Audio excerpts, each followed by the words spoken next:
Generally, I think the economy is rebounding from recession. Q2 numbers might not be out of recession totally, maybe just slight negative growth. But by Q3, I'm certain that we're going to be out of recession.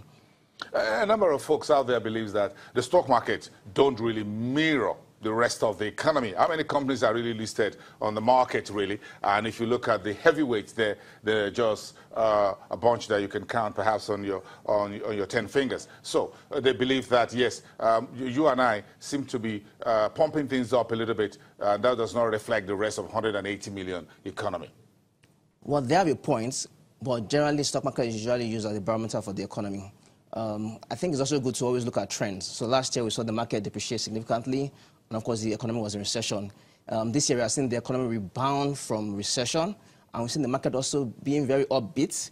And like I said, if you look at the GDP numbers that we've seen, most of the sectors are already out of recession, apart from the oil sector. Services were also negative in Q1 numbers. So it's obvious that the economy is growing. It's obvious that the economy is coming out of the recession that we've seen, and cannot discount the market performance. How much more from the business and economic policies and actions will the markets want to see, the investors want to see, in terms of providing real fillip to the market?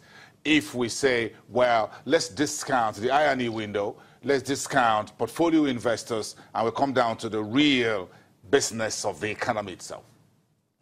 So you mentioned something that most of the sectors are not quoted on the exchange. So if you can see the likes of MTN and some other sectors that are not quoted come into the market, of course, that also gives investors opportunities to play in the market more. In terms of policies regarding capital releases as well. So for instance, we see speedy release of capital projects. That's going to have a spillover effect on the market as well. So you see contractors going back to sites, we see employment improving as well. Definitely going to have a spillover effect on the market. I think what that also does is that increases the purchasing power of retail investors as well, and it can also play in the market. So I think, yes, we cannot discount the I&E window. Nigeria is import dependent, we are dollar dependent, we are oil dependent, so that cannot be discounted as we are at this moment.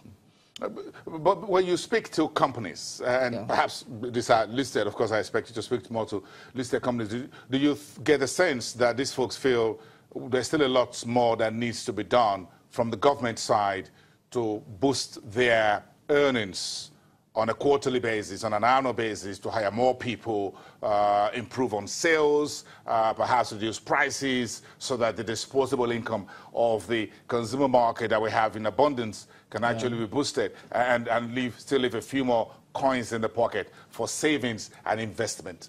Yeah, for a lot of companies, what they complain about is the high interest rate environment. So for them, borrowing at that rate is quite expensive. So just imagine you're borrowing over 20%. So what kind of profit are you going to be left with? And you see government also crowding out the private sector. So we see homo insurances on a daily basis. We see T-bills, regular basis and all. So if interest rate can come down, I think that might augur well for the companies.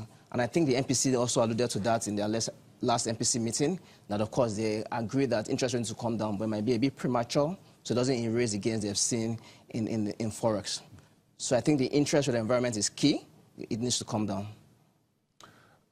In terms of the market on Buhari's comeback, you alluded to that earlier. I just want us to spell it out a little bit. What do you like? What would you like to see, or what will likely happen? Let's move to the fixed income space. What do you like to see? Do you think the president's comeback is going to affect yield, tenor, whatever? We have a DMO this week.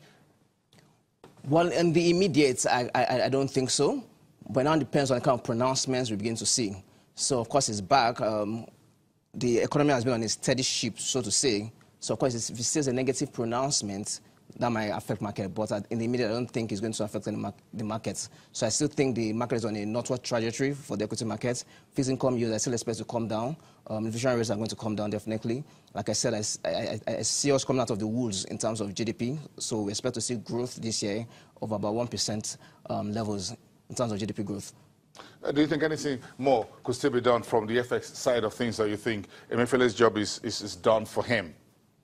Well, I think there's a lot that can still be done. But like you mentioned, the divergence between the official 305 and the parallel or the NAFEX is still huge. So people are speaking that is there going to be a devaluation of some sort. I think it might be too early to say that. I think we should just enjoy the gains that we've seen in that window. But in terms of the government, I think what a lot of people want the president to speak to is contentious issues. So going away from the economy, there are socio-economic issues that we've seen that's plagued the economy of recent times. So there's a rise in insurgency, insurrections as well. When the president was away, I think those are some of his successes that he recorded. So we saw almost a fight against militancy almost came to a conclusion, but now we've seen a rise in militancy. Now we've seen a lot of outcry in terms of restructuring. So the president needs to speak to that a lot. ASU went on strike as well. So things like that, socio-economic factors, which also impact the markets. So I think people want decisive comments from the president regarding those contentious issues.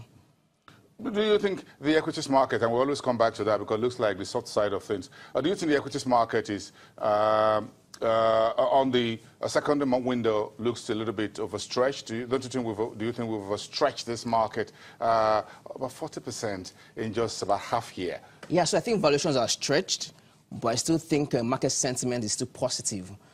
So really, what are the options? So I think some of those tier 1 banks, they still offer good upside potential. They are robust in terms of their balance sheet size. Numbers that we saw a decline in NPLs as well. So I think in terms of performance, I think the equity market still offer potential upside. Maybe not as significant as we're seeing, not a 40%, but I think might see maybe under 5% by year end. And you think the fundamentals are strong enough for further valuations? Yeah, so like I said, the economy is picking up generally, and that is going to support fundamentals. Okay, I have a few folks who... If you look at the Q2 numbers as well, for most of them, it's quite strong for a lot of the corporates that we've seen.